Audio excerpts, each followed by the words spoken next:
Law 2. Never put too much trust in friends. Learn how to use enemies. Be wary of friends. They will betray you more quickly than enemies, for they are easily aroused to envy.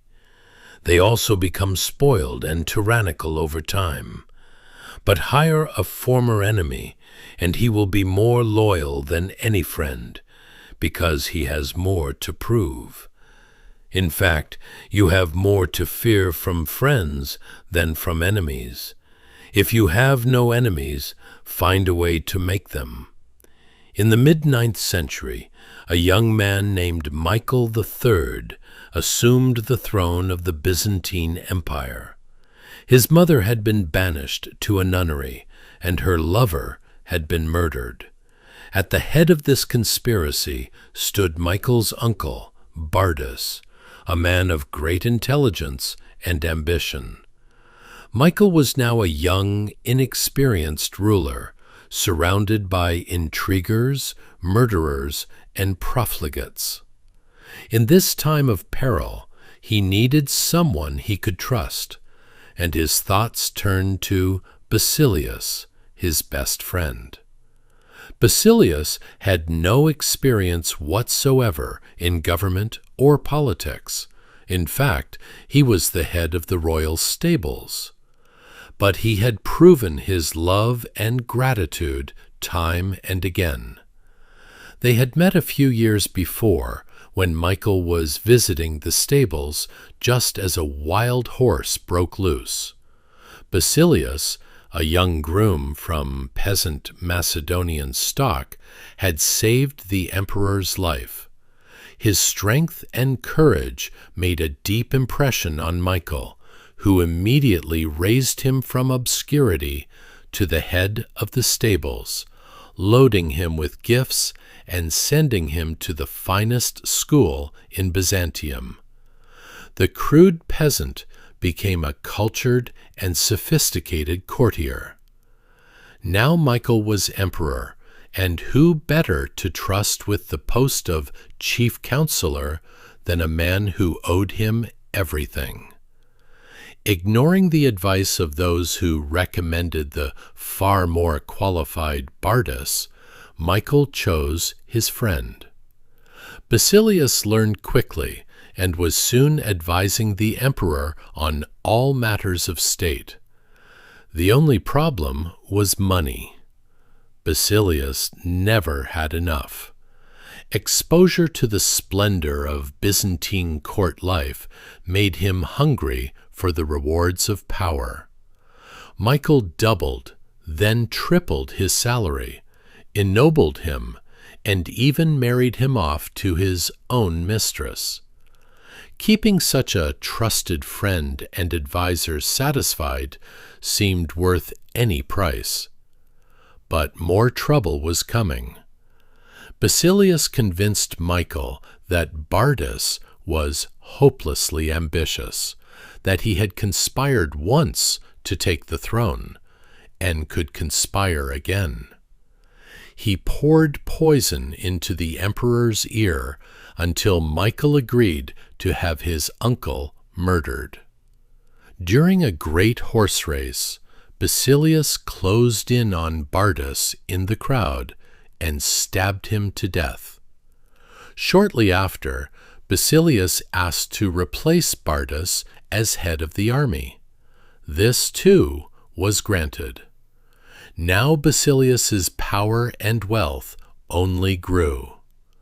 When Michael, strained by his own extravagance, asked to be repaid some of the money he had lent over the years, Basilius refused, with a look of such impudence that the emperor suddenly understood his predicament. The former stable boy now had more money, more allies in the army and senate, and more power than the emperor himself. A few weeks later, after a night of heavy drinking, Michael awoke to find himself surrounded by soldiers. Basilius watched as they stabbed the emperor to death. Then, proclaiming himself emperor, he rode through the streets of Byzantium, brandishing the head of his former benefactor and best friend at the end of a long pike. Michael III had staked his future on the gratitude he believed Basilius must feel. He had allowed a man to see power up close, a man who then wanted more, who asked for anything and got it, who felt encumbered by the charity he had received, and simply did what many people do in such a situation. They forget the favors and imagine they earned their success entirely on their own merits. Friendship and love blind every man to his true interests. Nobody believes a friend can betray. And Michael went on disbelieving until the day his head ended up on a pike. As Voltaire once said, "Lord, protect me from my friends. I can take care of my enemies."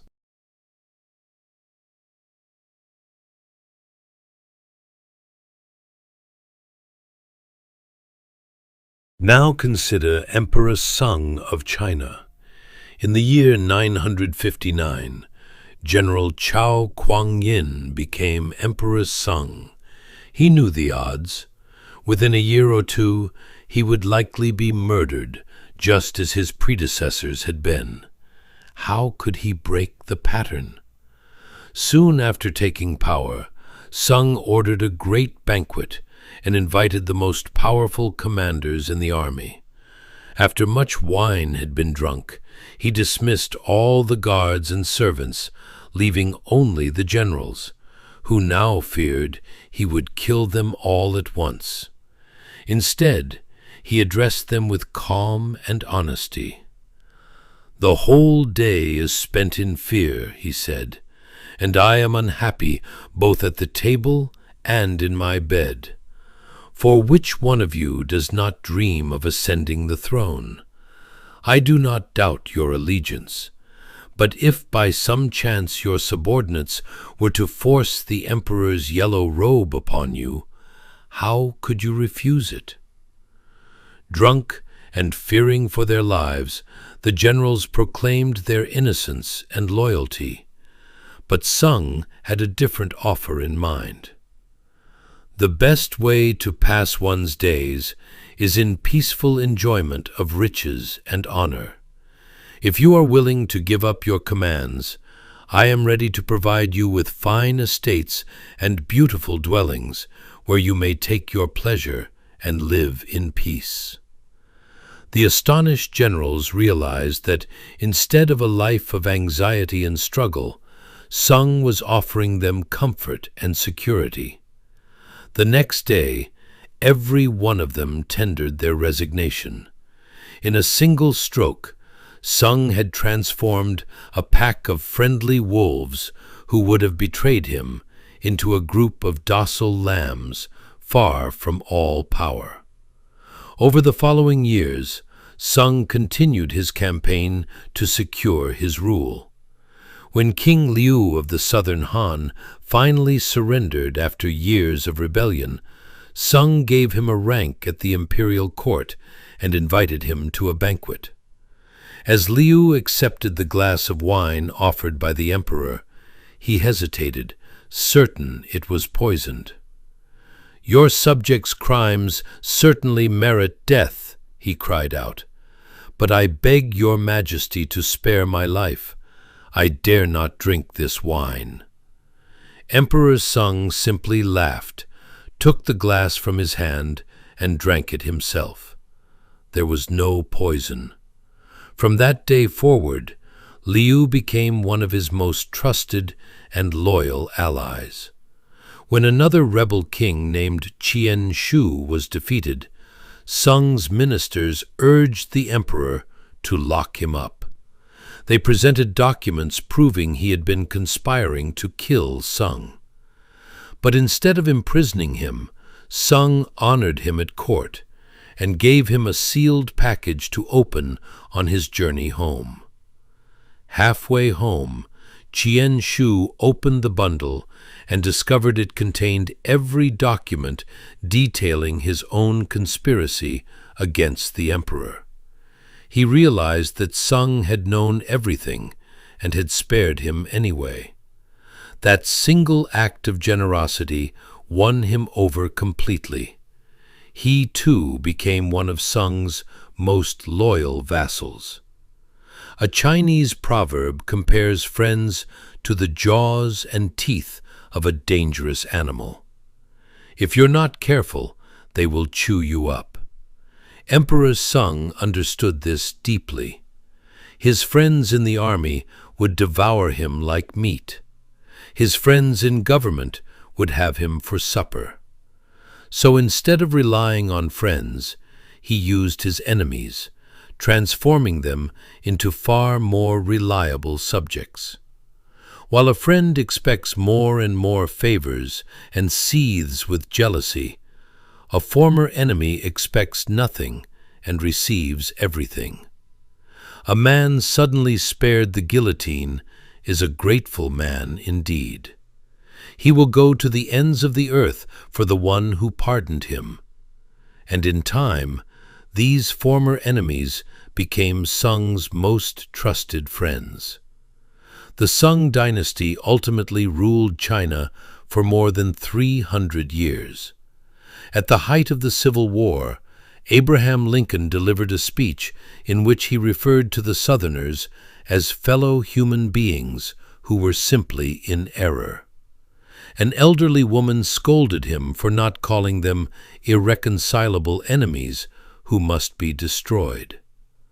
Lincoln replied with quiet confidence, "Why, madam, do I not destroy my enemies when I make them my friends?"